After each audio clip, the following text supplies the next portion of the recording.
எந்த ஒரு விஷயத்தையும் பிளான் பண்ணி பண்ணணும். ஓகே.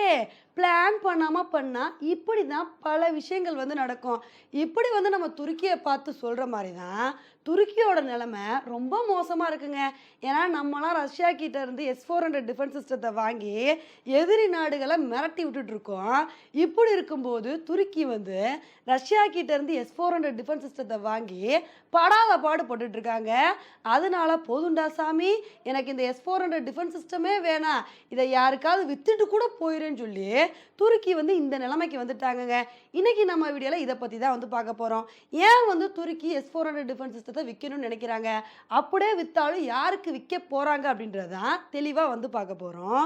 இப்ப வந்து துருக்கியோட எக்ஸ் மினிஸ்டர் வந்து என்ன சொல்லியிருக்காரு அப்படின்னா, துருக்கி வந்து இந்தியாவுக்கோ, பாகிஸ்தானுக்கோ இந்த 2 நாடுகள்ல ஏதாவது ஒரு நாடுகளுக்கு S-400 டிஃபென்ஸ் சிஸ்டத்த ரீசேல் பண்றதுக்கான வாய்ப்புகள் இருக்குன்னு சொல்லி, இவர் இந்த மாரி வந்து சொல்லியிருக்காரு. இத வந்து கேட்டவுடனே நம்ம எல்லாத்துக்குமே ஷாக்கிங்கா வந்து இருக்கும். என்ன துருக்கி வந்து S-400 டிஃபென்ஸ் சிஸ்டத்த பாகிஸ்தானுக்கு வந்து குடுக்க போறாங்களாம். அந்த மாரி பாகிஸ்தானுக்கு குடுத்தாங்க அப்புட்னா, இதனால இந்தியாவுக்கு பெரிய ஆபத்து. இது உண்மையிலே நடக்க போதா அப்படின்னு சொல்லி, நம்ம எல்லாருமே அதிர்ச்சி ஆகலாம்.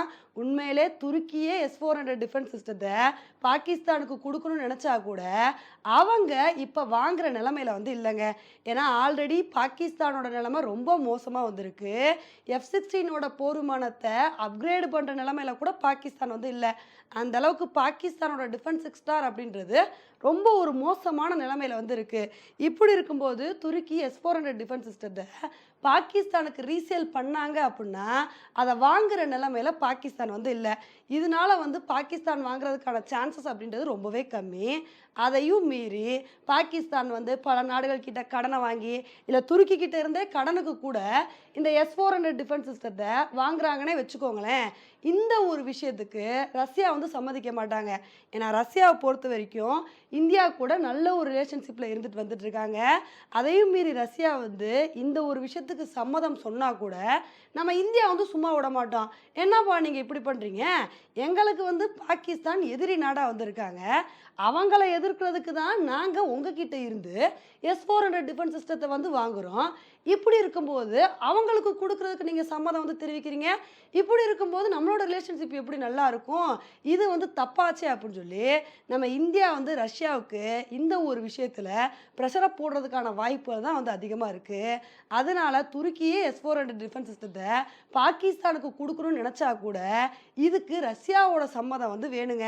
அது வந்து கிடைக்குமா அப்படின்றது தான் ஒரு மிகப்பெரிய கேள்வியா வந்து இருக்கு. சரிப்பா, அப்ப துருக்கி வந்து S-400 டிஃபென்ஸ் சிஸ்டத்த பாகிஸ்தானுக்கு குடுக்க முடியல அப்படின்னா, அடுத்து யாருக்கு வந்து குடுக்க நெனைப்பாங்க அப்படின்னு தானே வந்து கேட்குறீங்க. அடுத்து அவங்க ஆப்ஷன்ல இருக்கிறது நம்ம இந்தியா தாங்க. ஏன்னா நம்ம இந்தியா கிட்ட தான் ஆல்ரெடி S-400 டிஃபென்ஸ் சிஸ்டம் வந்து இருக்கு. இத வந்து நம்ம யூஸ் பண்ணிக்கிட்டு இருக்கோம். இப்படி இருக்கும்போது S-400 டிஃபென்ஸ் சிஸ்டத்த நம்ம துருக்கி கிட்ட இருந்து வாங்குனோம்னு வச்சுக்கோங்களேன், நமக்கும் இது மூலமா பெனிஃபிட்டா இருக்கும். துருக்கிக்கும் இது மூலமா பெனிஃபிட்டா இருக்கும். அதனால இந்தியாவ தான் அடுத்த ஆப்ஷன்ல வந்து வச்சிருக்காங்க. ஆனா இந்த ஒரு விஷயத்த இந்தியா எப்படி பார்க்குறாங்க அப்படின்றது தான் பெரிய விஷயமே இருக்குங்க. ஏன்னா கொஞ்ச நாளைக்கு முன்னாடி துருக்கி வந்து நம்ம இந்தியா கிட்ட பயங்கரமா சீன் போட்டு வாலாட்டுனாங்க. என்ன வந்து சொன்னாங்கன்னா, "இதோ பாருங்க, நாங்க இனிமேல் இந்தியாவுக்கு எங்களோட டிஃபென்ஸ் எக்யூப்மெண்ட்ஸ் எதையுமே எக்ஸ்போர்ட் பண்ணவே மாட்டோம். அவங்க மேல ஒட்டு மொத்தமா பிளாங்கெட் பேன போட போறோம்னு" சொல்லி இந்த மாரி ஒரு அறிவிப்ப வந்து வெளியிட்டாங்க. இத ஒண்ணும் இந்தியா அவ்வளோ பெருசா வந்து பார்க்கல. நம்ம என்ன அவங்க கிட்ட டிஃபென்ஸ் எக்யூப்மெண்ட்ஸ் வாங்கிக்கிட்டா வந்திருக்கோம். நம்ம ரஷ்யா கிட்ட, அமெரிக்கா கிட்ட இது மாரி தானே நம்ம டிஃபென்ஸ் டைஸ வந்து வச்சிருக்கோம். எதுக்கு தேவையில்லாம இவங்க இந்த மாரி ஒரு தடைய போடுறாங்கன்னு சொல்லி நம்ம அப்பவே யோசிச்சுக்கிட்டு இருந்தோம். போன தடவ அந்த மாரி வாய்க்கிலிய பேசிட்டு, இப்ப திடுதிப்புன்னு வந்து எங்ககிட்ட S-400 டிஃபென்ஸ் சிஸ்டம் இருக்கு. இத நாங்க ரீசேல் பண்றோம். நீங்க வாங்கிக்கங்க அப்படின்னு சொல்லும்போது, இதுக்கு நம்ம இந்தியா சம்மதம் சொல்வாங்களா? கண்டிப்பா இந்த ஒரு விஷயத்துக்கு எதிரா தான் நம்ம இந்தியா வந்து இருப்போம். இதனால தான் துருக்கிய பொறுத்தவரைக்கும், இப்போ ஒரு மோசமான நிலைமையில வந்து இருக்காங்கங்க. இந்த S-400 டிஃபென்ஸ் சிஸ்டத்த யாருக்காவது ரீசேல் வந்து பண்ணணும். அது யாருக்கு பண்றதுன்னு தெரியல அப்படின்னு சொல்லி, பெரிய குழப்பத்துல வந்து இருக்காங்க. இப்ப இந்த ஒரு விஷயத்த சொல்லும்போது எல்லாத்துக்குமே பெரிய டவுட் வரும். எல்லாருமே S-400 டிஃபென்ஸ் சிஸ்டத்த வாங்கணும் அப்படின்னு தான் நெனைப்பாங்க. ஏன் துருக்கி மட்டும் ரீசேல் பண்ணணும்னு நெனைக்கிறாங்க? இந்த ஒரு S-400 டிஃபென்ஸ் சிஸ்டத்தினால அவங்களுக்கு என்ன பிரச்சனை? அதானே கேட்குறீங்க. ஸோ இவங்களுக்கு என்ன பிரச்சனைனா, இதனால அமெரிக்கா பண்ற பிரச்சனை தாங்க காரணம். ஏன்னா அமெரிக்காவ பொறுத்தவரைக்கும் எந்த நாடுமே ரஷ்யா கிட்ட இருந்து S-400 டிஃபென்ஸ் சிஸ்டத்த வாங்கக்கூடாது. அந்த மாரி நீங்க வாங்குனீங்க, உங்க மேல காட்ஸா சாங்ஷன்ஸ வந்து போடுவோம்னு சொல்லி பெரிய லெவல்ல அமெரிக்கா மிரட்டிட்டு வந்துட்டு இருக்காங்க. அந்த வகையில துருக்கி வந்து ஒன் ஆஃப் தி நேட்டோ கண்ட்ரியா வந்திருக்காங்க. ஆல்ரெடி அமெரிக்கா வந்து துருக்கிய வார்ன் பண்ணியிருக்காங்க. இந்த மாரி S-400 டிஃபென்ஸ் சிஸ்டம்லாம் வாங்கக்கூடாது. வாங்குனீங்க உங்க மேல பொருளாதார தடை விதிப்போம்னு சொல்லி எவ்வளவோ தூரம் வார்ன் பண்ணியிருக்காங்க. ஆனா இந்த ஒரு வார்னிங் எல்லாத்தையுமே தாண்டி தான் துருக்கி என்ன பண்ணியிருக்காங்க அப்படின்னா 2019ல ரஷ்யா கிட்ட இருந்து S-400 டிஃபென்ஸ் சிஸ்டத்த வாங்கியிருக்காங்க. இத வாங்குனவுனே அமெரிக்கா செம்ம டென்ஷன் ஆயிட்டாங்கங்க. துருக்கி மேல இந்த காட்ஸா சாங்ஷன்ஸ வந்து போட்டுட்டாங்க. போட்டது மட்டும் இல்லாம பல விஷயத்துல வந்து துருக்கிய கொஞ்சம் கொஞ்சமா கழட்டி விட வந்து ஆரம்பிச்சுட்டாங்க. ஏன்னா இதுக்கு முன்னாடி S-400 வாங்குறதுக்கு முன்னாடி துருக்கி வந்து அமெரிக்கா கூட F-35 புரோகிராம்ல ஒரு முக்கியமான பார்ட்னரா வந்திருந்தாங்க.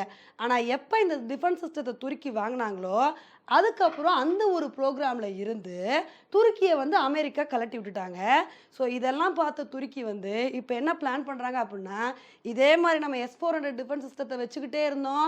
இதனால அமெரிக்கா நம்ம மேல காண்ட்ல தான் இருப்பாங்க. அதனால இதனால ஒரு பிரயோஜனமும் இல்ல. ஏன்னா துருக்கிய பொறுத்தவரைக்கும் இந்த டிஃபென்ஸ் சிஸ்டத்த வாங்கி சும்மா தான் வந்து வச்சிருக்காங்க. இத வந்து வெளிப்படையா யூஸ் பண்ணவும் முடியல. ஏன்னா அமெரிக்காவோட எதிர்ப்புனால. ஸோ ஏன் வந்து நம்ம வெட்டியா இந்த ஒரு டிஃபென்ஸ் சிஸ்டத்த வந்து வச்சிருக்கணும்? வெட்டியா வச்சிருக்கிறனால எந்த பிரயோஜனமே இல்ல. இதனால எந்த ஒரு நாடுக்காவது ரீசேல் பண்ணிக்கலாம். அந்த மாரி ரீசேல் பண்ணிட்டோம் அப்படின்னா, அமெரிக்காவுக்கு நம்ம மேல இருக்கிற கோபம் கொஞ்சம் கொஞ்சமா குறைஞ்சிரும்.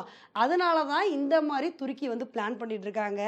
ஏன்னா துருக்கிய பொறுத்தவரைக்கும் F-35 புரோகிராம்ல வந்து எக்கச்சக்கமான இன்வெஸ்ட்மென்ட் பண்ணி அந்த ஒரு புரோகிராம முக்கியமான புரோகிராமா வந்து பார்க்குறாங்க.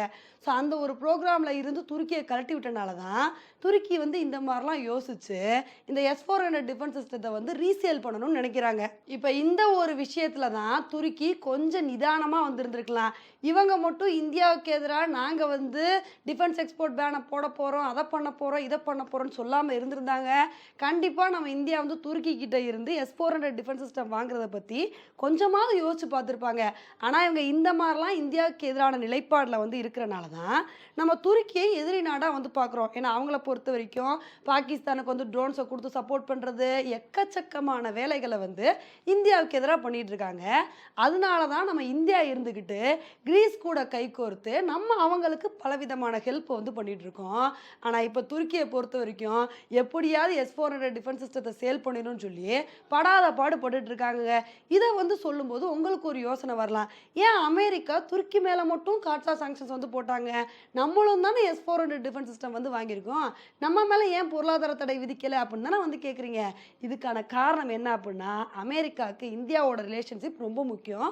இது மட்டும் இல்லாம இந்தியாவை பொறுத்தவரைக்கும் எப்பயுமே ஒரு நியூட்ரலான கண்ட்ரியா தான் வந்து இருக்கிறோம். நாங்க யாருக்கும் சப்போர்ட் பண்ண மாட்டோம். எங்களுக்கு தேவையான டிஃபென்ஸ் எக்யூப்மெண்ட்ஸ நாங்க வாங்கியே தீருவோம் அப்படின்ற ஒரு விஷயத்துல நம்ம ஸ்டார்ட்டிங்ல இருந்தே இப்ப வரைக்கும் ஒரே நிலைப்பாடுல வந்து இருக்கிறோம். இதனால தான் இந்த ஒரு காட்ஸா சாங்ஷன்ஸ இந்தியா மேல மட்டும் போடாம, இந்தியாவுக்கு மட்டும் இந்த ஒரு விஷயத்துக்கு விலக்கு வந்து குடுத்துருக்காங்க. இதெல்லாம் வந்து பார்க்கும்போது தான் நமக்கு வந்து ஆச்சரியமா வந்திருக்கு. ஆனா துருக்கிய வந்து அமெரிக்கா அப்படி விடமாட்டாங்க. ஏன்னா துருக்கி வந்து நேட்டோல ஒன் ஆஃப் தி மெம்பரா வந்திருக்காங்க. அந்த மாரி இருக்கும்போது, அவங்க அமெரிக்காவ மீறி ரஷ்யா கிட்ட இருந்து S-400 டிஃபென்ஸ் சிஸ்டத்த வாங்குனது பெரிய தப்பு தான். அதனால தான் அவங்க மேல காட்ஸா சாங்ஷன்ஸ வந்து போட்டு, இப்ப அந்த அளவுக்கு துருக்கிய படாத பாடு படுத்திட்டு வந்துட்டு இருக்காங்க. ஸோ இந்த ஒரு விஷயத்துல துருக்கி கொஞ்சம் நிதானமா யோசிச்சிருக்கலாங்க. S-400 டிஃபென்ஸ் சிஸ்டம் வாங்குறதுக்கு முன்னாடியே, அது நமக்கு தேவதானா? இத வாங்கணுமா? அப்படின்னு சொல்லிட்டு பல யோசனைகள் பண்ணி வாங்கியிருந்தாங்க அப்படின்னா, இந்த மாரி பிரச்சனையில சிக்காம இருந்திருப்பாங்க. இப்ப பாருங்க S-400 டிஃபென்ஸ் சிஸ்டத்த வாங்கிட்டு, அத யூஸ் பண்ணவும் முடியாம, விக்கவும் முடியாம படாத பாடு பட்டுட்டு இருக்காங்க. ஓகே ஃப்ரெண்ட்ஸ், இந்த ஒரு விஷயத்த பத்தி நீங்க என்ன நினைக்கிறீங்க அப்படின்றத என்னோட கமெண்ட் செக்ஷன்ல வந்து போடுங்க. இதே மாரி இன்னொரு உங்கள வந்து மீட் பண்றேன். Bye friends.